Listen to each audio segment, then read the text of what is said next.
নমস্কার, SM online take YouTube চ্যানেলে আপনাদের সকলকে স্বাগত জানাই। আজকে আমি আপনাদের দেখাবো স্টেট ব্যাংক অফ ইন্ডিয়ার কেওয়াইসি ফর্ম কীভাবে ফিল আপ করবেন। তো চলুন শুরু করা যাক। তো প্রথমে ফর্মটা ফিল আপ করার আগে আপনি যেই ব্যাংকে শাখা প্রথমে ফর্মটা ফিল আপ করার আগে আপনি যেই শাখায় আপনার ব্যাংকের অ্যাকাউন্টটা খুলেছেন সেই শাখার নামটা এখানে বসিয়ে দেবেন।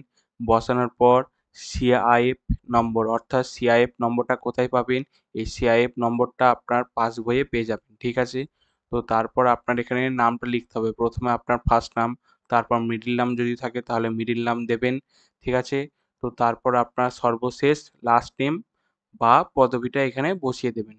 তো তারপর এখানে আপনার অ্যাকাউন্ট নাম্বার, এখানে অ্যাকাউন্ট নাম্বারটা আপনার পাসবইয়ে পেয়ে যাবেন, সেখান থেকে সঠিকভাবে এখানে লিখে দেবেন। তারপর বলেছে রেসিডেন্সিয়াল স্ট্যাটাস, এখানে আপনি প্রথম অপশনটা চয়েস করবেন।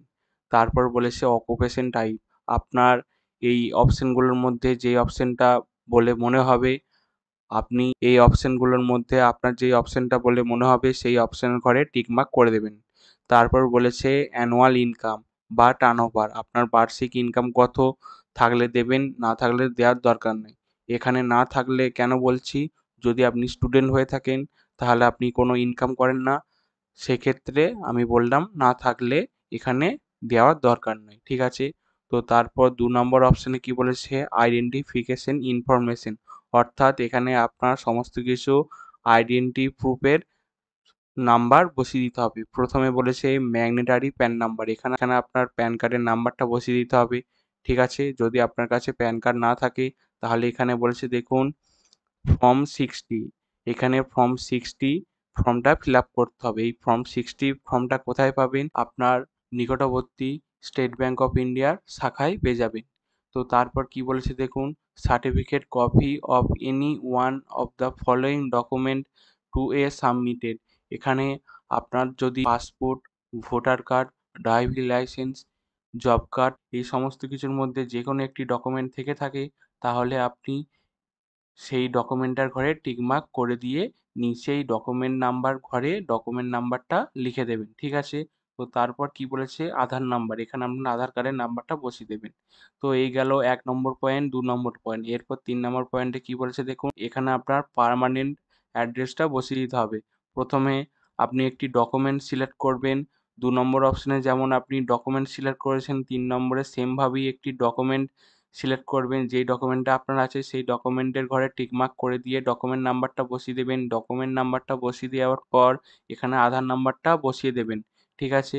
আধার নাম্বার বসিয়ে দেওয়ার পর এখানে বলেছে কারেন্ট অ্যাড্রেস, অর্থাৎ আপনি যেই ঠিকানায় বাস করছেন সেই অ্যাড্রেসটা এখানে পুরোটা লিখে দিতে হবে। প্রথমে আপনার ভিলেজ, তারপর পোস্ট, তারপর ব্লক, ঠিক আছে?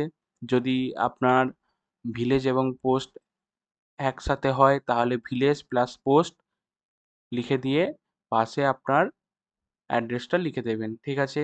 তো তারপর লেখার পর এখানে দেখতে পাবেন সিটি বা টাউন বা ভিলেজ আপনার যেটা হবে সেটা এখানে লিখে দেবেন, ঠিক আছে? তো লিখে দেওয়ার পর তারপর বলেছে ডিস্ট্রিক্ট, আপনার জেলা কোন জায়গায় সেই ডিস্ট্রিক্টের নামটা এখানে বসিয়ে দেবেন।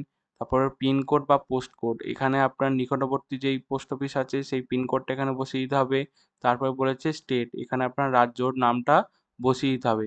এই এই গেল ১ নম্বর অপশন, ২ নম্বর অপশন এবং ৩ নম্বর অপশন, ঠিক আছে? তো এরপর ৪ নম্বর অপশনে কি বলেছে কনট্যাক্ট ডিটেইলস, এখানে আপনার যদি টেলিফোন থাকে তাহলে টেলিফোন নাম্বার দেবেন। যদি আপনার মোবাইল নাম্বার থাকে তাহলে এখানে মোবাইল নাম্বারটা বসিয়ে দেবেন, ঠিক আছে? মোবাইল নাম্বার বসানোর পর নিচের দিকে দেখতে পাবেন ইমেল আইডি, আপনার যদি থাকে দেবেন, না থাকলে একটি নতুন ইমেল আইডি বানিয়ে নিয়ে এখানে লিখে দেবেন। ৫ নম্বর কি বলেছে অ্যাপ্লিকেশন ডিক্লারেশন, এর নিচে একটি লেখা আছে, এই লেখাটি আপনারা ভালো করে পড়ে নেবেন। পড়ার পর ডেটটা এখানে লিখে দেবেন। ডেটটা লেখার পর আপনার প্লেসটা লিখে দেবেন, অর্থাৎ ঠিকানাটা এখানে লিখে দেবেন। লেখার পর এখানে আপনার সিগনেচার বা আপনি যদি সিগনেচার না করতে পারেন তাহলে আপনার বাঁ হাতের বুড়ো আঙুলের এখানে টিপছাপ দিয়ে এই কেওয়াইসি ফর্মটা জমা করে দেবেন। তো এই গেল স্টেট ব্যাংক অফ ইন্ডিয়ার কেওয়াইসি ফর্ম কীভাবে ফিল আপ করবেন। যদি এই ভিডিওটা আপনাদের কাছে মূল্যবান বলে মনে হয় তাহলে ভিডিওতে একটি লাইক প্রদান করবেন আমাদের চ্যানেলে নতুন হয়ে থাকলে আমাদের চ্যানেলটিকে সাবস্ক্রাইব করে আমাদের পাশে থাকবেন। ভিডিও সংক্রান্ত যদি কোনো প্রশ্ন থেকে থাকে তাহলে নিচের কমেন্ট বক্সে কমেন্ট করে জানাবেন। নমস্কার।